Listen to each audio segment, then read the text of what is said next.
تو دوستو سب سے پہلے ہمیں کام کیا کرنا ہے کہ اپنے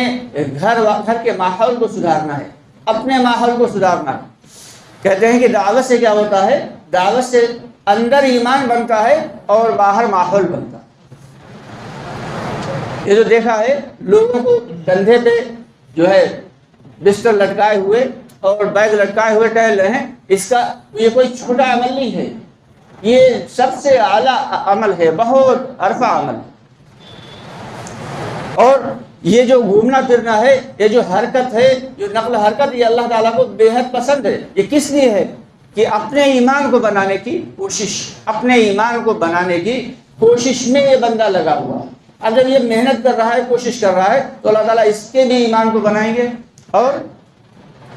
اس جس کے اوپر محنت کر رہا ہے اس کے بھی ایمان کو بنائیں گے۔ یہ گرمیوں کا دن ہے، ایک شخص جو ہے وہ کمہار پہنچا ایک تالاب کے کنارے اور مٹی کو کھودنے لگا۔ جب وہ مٹی کو کھودنے لگا تو مٹی چیخنے لگی، چلانے لگی، یہ کیا کر رہے ہو، یہ کیا کر رہے ہو، تم میرے اوپر ظلم کر رہے ہو، مجھے کیوں کھودے ڈال رہے ہو؟ کمہار نے کہا میں تمہارے اوپر ظلم نہیں کر رہا، میں تو تمہاری قیمت بڑھا رہا ہوں۔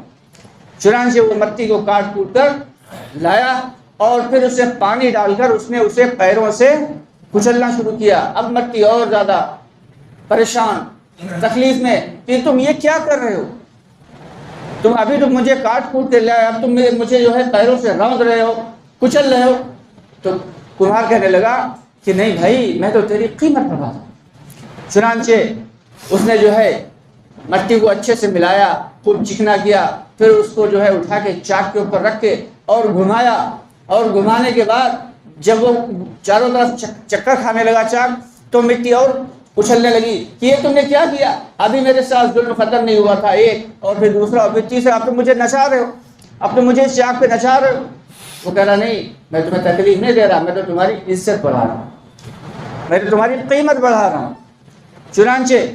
اس چاک پر سے جو ہے اس نے ایک مٹکا تیار کیا، خوبصورت سا مٹکا، جب اٹھا کے اس نے رکھا اور دھوپ میں لا کے رکھ دیا۔ اب چلچلاتی ہوئی گرمیوں کی دھوپ، اب وہ مٹی جو ہے وہ اور چیخنے لگی کہ ابھی تک اتنا ظلم کیا کم تھا، اب تم نے جو ہے مجھے اٹھا کے دھوپ میں رکھ دیا، اتنی سخت دھوپ ہے۔ اس نے کہا فکر نہ کرو، میں تو تمہاری قیمت بڑھا رہا ہوں۔ اتنی دیر میں جو ہے اس کا لڑکا آیا، کہنے لگا بھٹی تیار ہے۔ اب وہ سوکھا ہوا گھڑا لے جا کے اس نے جو ہے اس کے اندر رکھ دیا، بھٹی کے اندر ڈال دیا۔ اب مٹی اچھل رہی ہے، تم نے کیا کیا، ابھی تک یہ ظلم کیا کم تھا، اب تم نے پہلے مجھے کاٹا، پھر مجھے جو ہے روندا، پھر مجھے جو ہے نچایا، پھر مجھے دھوپ میں سکھایا، اور اس کے بعد اب مجھے آپ کے حوالے کر دیا۔ تو کسان وہ کمہار کہنے لگا میں تو تمہاری قیمت بڑھا رہا ہوں۔ چنانچہ جب کئی گھڑے نکلے، اس کے اندر سے نکالے گئے اور نکال کے بازار میں لا کے رکھے گئے، تو ایک آدمی آیا اور اس نے پوچھا یہ کتنے کا ہے؟ کہا 100 روپے کا۔ کہا ٹھیک ہے، چیک کر کے دکھاؤ۔ اب اس نے اٹھایا اور ایک اینٹے کا ٹکڑا اٹھایا اور اسے بجانے چلا۔ کہا کہ یہ کیا کر رہے ہو، یہ کیا کر رہے ہو، مجھے ایک یہ ظلم کم تھا، تم ظلم پہ ظلم کرتے چلے جا رہے ہو۔ کہنے لگا نہیں، میں تو چیک کر رہا ہوں کہ اتنی پریشانیاں اور اتنی مشکلات سہنے کے بعد تم نے تمام چیزیں برداشت کر لی یا نہیں، چیک تو کریں کہ تم ٹنٹنا رہے ہو یا بھگبھگا رہے ہو۔ چیک کیا جب اسے، اگر ٹن ٹن کی آواز آئی تو ہاں یہ صحیح ہے، یہ صحیح ہے، یہ چٹکا ہوا نہیں ہے، اس نے تمام پریشانیاں جھیل لی، اس نے تمام مشکلات کو برداشت کر لیا، لیکن اس کے باوجود یہ ثابت قدم رہا، ثابت قدم رہا۔ اللہ تعالیٰ فرماتے ہیں وَلَنَبْلُوَنَّكُمْ بِشَيْءٍ مِّنَ الْخَوْفِ وَالْجُوعِ وَنَقْصٍ مِّنَ الْأَمْوَالِ وَالْأَنفُسِ وَالثَّمَرَاتِ وَبَشِّرِ الصَّابِرِينَ۔ ہم تمہیں آزمائیں گے، پریشانیوں کے ذریعے بھی آزمائیں گے، بھوک کے ذریعے بھی آزمائیں گے، بیماریوں کے ذریعے بھی آزمائیں گے، اور الگ الگ ڈھنگ سے آزمائیں گے، اور جب تم ثابت قدم رہو گے تو ایسے ہی صبر کرنے والے اور ثابت قدم والوں کے لیے وبشر الصابرین، صبر کرنے والوں کے ساتھ کیا ہے؟ اللہ کی بشارت ہے۔ چنانچہ تمام تر پریشانیاں جب یہ جھیل چکا، اب یہ اس نے جو ہے اگر چیک کیا گیا اور بکبکاہٹ کی آواز آئی یعنی چٹک گیا تو اس کو اٹھا کے پھینک دیا جائے گا، اور اگر ٹنٹنا رہا ہے تو یہ کریک نہیں ہوا، یہ تمام پریشانیاں برداشت کرنے کے باوجود یہ بالکل صحیح سلامت گھڑا ہے۔ اب کیا ہے، اس کو لے گیا، اس نے 100 روپے دیے اور وہ شخص جو ہے اس کو لے کے گیا اور ایک اچھی صاف ستھری کوٹری میں ایک مڑوا بنا کے رکھا اور اس کے اوپر ساتھ دھو دھلا کے اس گھڑے کو رکھا، اس مٹکے کو رکھا اور اس کے اندر پانی بھرا اور اس کے اوپر ایک خوبصورت سا جو ہے ڈھکن رکھ دیا گیا۔ اب ہر آدمی آ رہا ہے اور پانی نکال کر پی رہا ہے، یہ خود بھی ٹھنڈا ہو رہا ہے، خود بھی ٹھنڈا ہو رہا ہے اور نہ جانے کتنوں کے کلیجوں کو ٹھنڈا کر رہا ہے۔ تو جب تمام مصیبتیں اور تمام پریشانیاں برداشت کرنے کے باوجود اللہ کی عظمت پہ یقین، اللہ کی بڑائی پہ یقین ہمارا موجود رہے گا، اگر ہم صبر کر کے اس پہ ٹکے رہیں گے، اڈگ رہیں گے، اللہ کی ذات عالی پہ ایمان کے اعتبار سے اور آخرت کے اعتبار سے دنیا میں پریشانیاں جھیلتے رہیں گے، برداشت کرتے رہیں گے، لیکن ڈٹے رہیں گے ایمان کے اوپر، تو پھر کیا ہوئے گا؟ پھر اللہ تعالیٰ ہمیں بھی دنیا میں چین و سکون کی زندگی دیں گے اور دنیا میں عافیت دیں گے اور آخرت میں ہمیشہ ہمیشہ کی جنت عطا فرمائیں گے۔ تو یہ ساری کی ساری پریشانیاں جو ہیں یہ کوئی ایسے نہیں، اللہ تعالیٰ بغیر آزمائے ہوئے ایمان کی حقیقت دیتے ہی نہیں۔ اللہ تعالیٰ نے ایک جگہ قرآن میں صاف صاف فرما دیا کہ تم کیا سمجھتے ہو تمہیں ہم ایسے ہی ایمان کی دولت دے دیں گے؟ نہیں، تمہیں آزمائیں گے، ضرور آزمائیں گے، جیسے تم سے پہلے والوں کو آزمایا۔ یعنی صحابہ کرام کی طرف اشارہ کہ صحابہ کرام کو بھی آزمائش میں ڈالا گیا، بھوک کی آزمائش میں، پریشانیوں کی آزمائش میں، جسمانی تکالیف کی آزمائش میں، مالی آزمائش میں، یہاں تک کہ پتے کھائے ہیں، بچے بھوک سے بلک رہے ہیں، ماؤں کی جو ہے ماؤں کا دودھ سوکھ گیا، بچے بھوک سے سسک رہے ہیں، اس کے باوجود کیا ہے؟ ڈٹے رہے۔ اس ڈٹے رہنے کے اوپر اللہ تعالیٰ نے انہیں پھر دنیا میں حکومت عطا فرمائی۔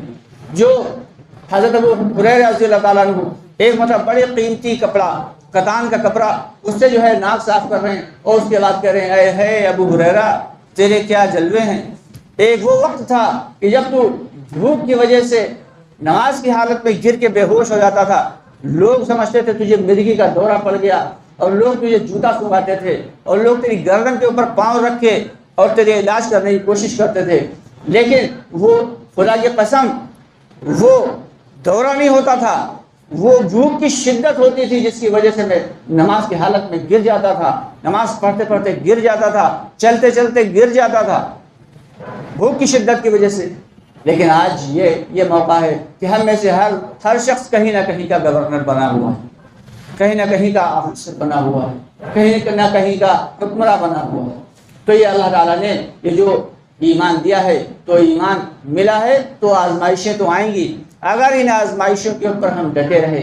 جمے رہے اور پریشانیوں کو برداشت کرتے رہے، ہر قسم کی مشکلات کو اللہ کے حوالے کرتے ہوئے ہم اپنے ایمان کے اوپر یقین کے ساتھ جمتے رہے اور اپنے گھر والوں کو ایمان کی تلقین کرتے رہے، تو انشاءاللہ تعالی اور لوگوں کو بھی چل پھر کر پوری امت میں چل پھر کر دعوت دیتے رہے، ایک ایمان، ایک اللہ کی ذات پہ کامل ایمان رکھنے کی دعوت دیتے رہے، تو پھر اللہ تعالیٰ ہمیں دنیا میں بھی چین و سکون عطا فرمائیں گے، عزت عطا فرمائیں گے، حکمرانی عطا فرمائیں گے اور آخرت میں ہمیشہ ہمیشہ کی جنت عطا فرمائیں گے، وہ جنت کہ جس کے بارے میں خود اللہ تعالیٰ نے فرما دیا کہ ہم نے تمہارے لیے اپنے مہمان خانے میں ایسی نعمتیں رکھی ہیں کہ نہ تمہاری آنکھوں نے کبھی دیکھا ہوگا، نہ تمہارے جو ہے کانوں نے کبھی سنا ہوگا ان کے بارے میں، نہ تمہارے دلوں پہ ایسا گمان گزرا ہو۔ ایک جنتی کو جب اللہ تعالیٰ پوچھیں گے بتاؤ کیا چاہیے، اب وہ جنتی یہاں جو ہے ایک عام آدمی کی جو آئی کی ہے وہ زیادہ سے زیادہ دماغ کی جو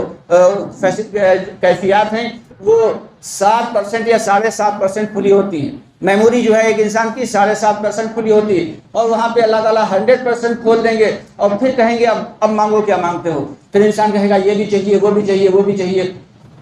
اللہ تعالیٰ اس کو سب تمام دیں گے اور اس کا 9 گنا مزید بڑھا کے دیں گے۔ اب سب کچھ جب مل جائے گا پھر اللہ تعالیٰ اپنا دیدار کرائیں گے، اور جب یہ شخص اللہ کا دیدار کر لے گا تو کہے گا اللہ مجھے حور نہیں چاہیے، مجھے یہ محل نہیں چاہیے، مجھے یہ جنت کے باغ نہیں چاہیے، بس تو میرے سامنے کھڑا رہے، بس تو میرے سامنے رہے اور میں تجھے دیکھتا رہوں، بس اس کے علاوہ مجھے کچھ نہیں چاہیے۔ اللہ جس نے تمام چیزوں اتنی حسین چیزوں کو بنایا ہے، اتنی خوبصورتی کو بنایا ہے، تو وہ خود اللہ کی شکل اور اللہ کی صورت کتنی حسین اور کیسی